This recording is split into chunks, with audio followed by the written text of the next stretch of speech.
Hello, listeners. This is Clarion Kodamanchali speaking, your host for today's episode, which is the discussion between Captain Sandhya Shankar Pandey and Dr. Raminder Kalra. Captain Sandhya Shankar Pandey is Corporate Chief of Nursing Officer at Fortis Healthcare, and Dr. Raminder Kalra is Principal at Holy Family College of Nursing, New Delhi. This discussion is part of the IC InnovatorCLUB 13th virtual meeting hosted on the topic Professionalism in Nursing. Let us hear the discussion.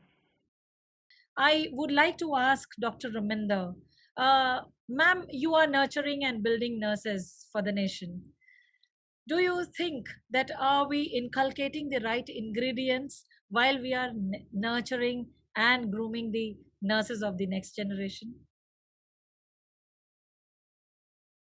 Thank you, Captain Sandhya. It's a very appropriate question asked, and often these days a lot of questions are being asked related to what are the nurse educators doing, what type of nurses are coming out of the nursing education institutions, and I feel proud to say that yes, we can say the product that is coming out in certain colleges is the one which is excellent.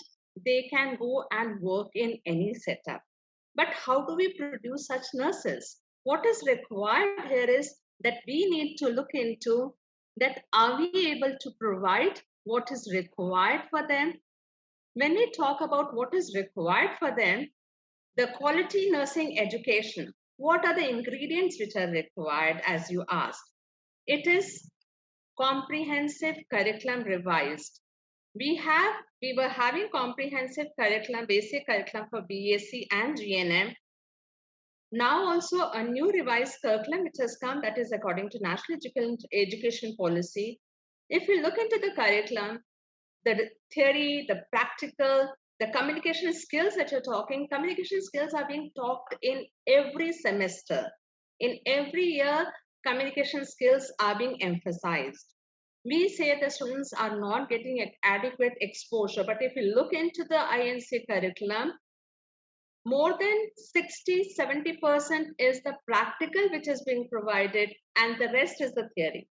Practical, when we talk about what is required, is for that we need to have a proper infrastructure.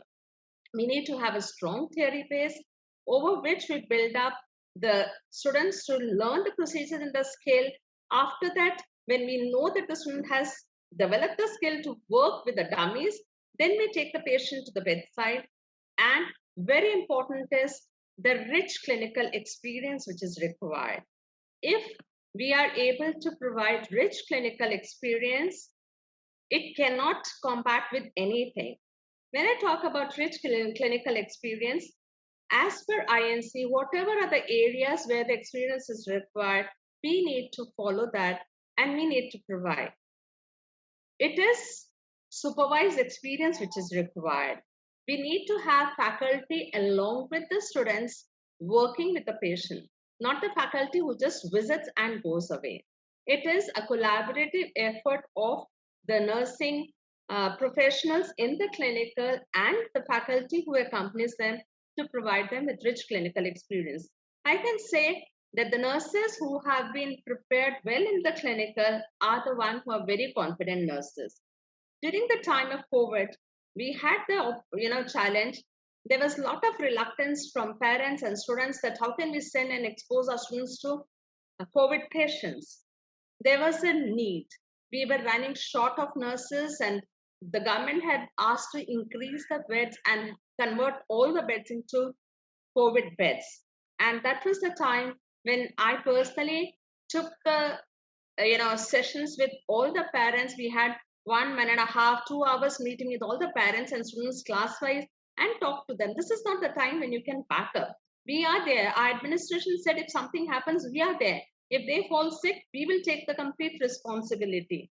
And I feel proud that all our students, they have worked in the clinicals with COVID patients, and that is how, and not only students, even our faculty, they have taken complete responsibility of the patient working in different shifts. So faculty as role model is very important. Then another initiative which was there was faculty preceptor student model, which we adapted. It was INC came forward to us and asked that They wanted to have a pilot project, which was, being guided by Houston University. And we said, okay, we'll take that.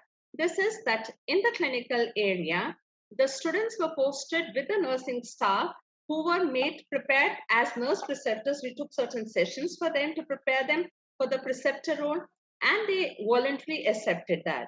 The faculty was there, nurse preceptor was there. Nurse preceptors are the staff nurses who were there with them. For 2 to 3 students, we had one nurse preceptor, and for 10 students, we had one faculty. So there was a very close supervision. These students worked in morning shift, evening shift, along with the nurse preceptor, and it was that they felt that there was a very close connection between the faculty and the students and preceptor. Each one evaluated the other person.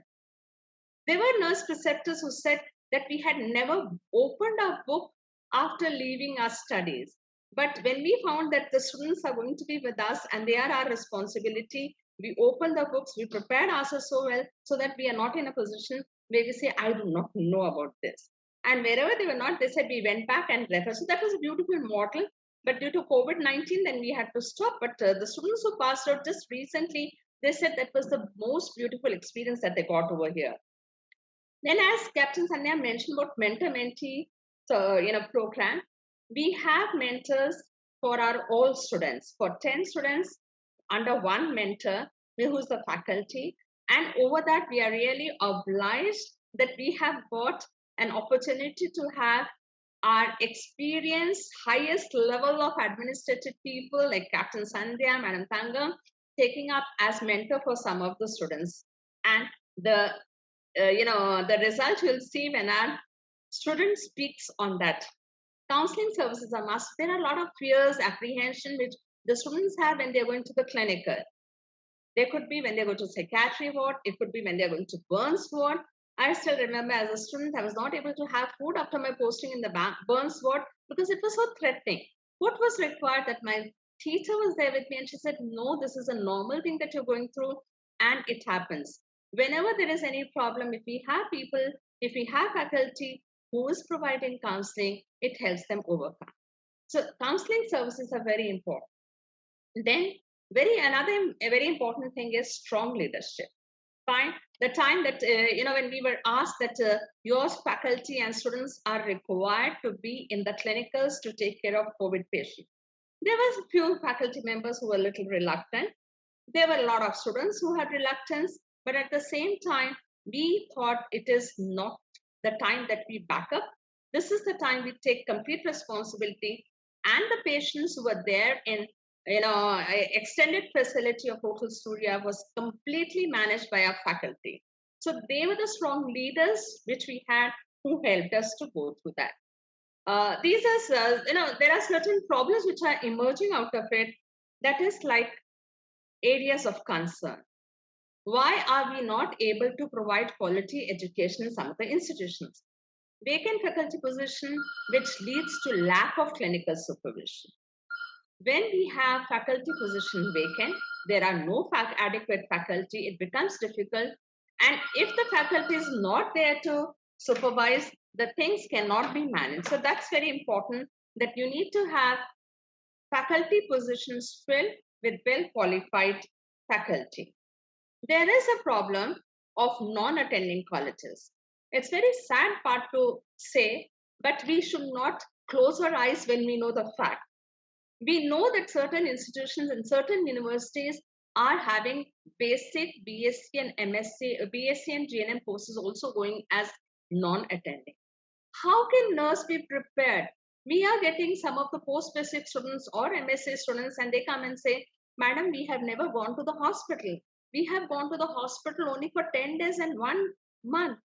Many times the faculty, they say, ma'am, how can we teach these students? But I say that if these people have taken the decision to join with us, let us take it as a challenge and let us see that they should not be left like that.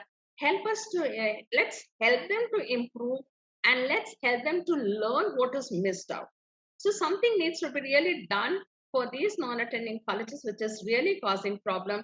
And especially during the COVID time when we did not have many of the students going to the clinical, it's going to be a big challenge for us. lack of clinical experience provided. I've been to certain inspections, different part of country, and we have seen the students are not going for clinical experience. It may be that out of 12 or 10 months of the clinical that they're supposed to go, they may be going only for 1 month. We have had the students have come and said that during our BSc, we have gone only for 1 month. The basic skills cannot be learned unless we have an adequate experience being provided. So that needs to be really addressed. Then sometimes certain institutions find it very difficult when they do not have their own hospital to provide experience and they want to go for experience in other outside hospital. There's a huge amount of clinical experience fees being charged. Recently, we had in one of the government institutions, they said that to pay 10,000 for 1 month clinical experience in psychiatry per student. I said that's not possible. Then we had to then use other ways, and then ultimately they had to come down. So these are some of the areas of concern. But definitely, I can say we have many institutions all over India who are producing quality nurses, and I can say with proud that any of our students who's passing out is confident to look after the patients, even in ICU with ventilator independently. They are being exposed during internship. The last 6 months, they are working as staff nurses, taking independent responsibility of patients in different shifts. Thank you so much. Thank you, Dr. Raminder. You just pinned it. It couldn't have been anybody else better than you framing it. You have rather presented a very clear, crystal clear framework of what it is which you're the best practices you're doing in your institution, and so glad and grateful for sharing your best practices with everybody. It's probably one of the take homes for the educators, the academicians in making to nurture the key things which are not mentioned in the curriculum, but as the practices speak, the preceptors, the concept of having preceptors, concept of having mentors and mentees, and of course faculties to be envisioned and to be playing the role models for the students. Probably it's from all over, and a good framework could be created, and that's what I see it here. And the areas of concern is something nobody could have articulated it the way you have done it from your experience, and we could see the rich experience pouring in. Thank you, ma'am. Thank you, Captain Sandhya Shankar Pandey and Dr. Raminder Kalra. To watch the complete club meeting on this topic, visit the link in the description below. Subscribe to the channel to get instant access to all the podcasts. Follow us on social media through the links available in the description below. Thank you all for spending your time in listening to this week's podcast.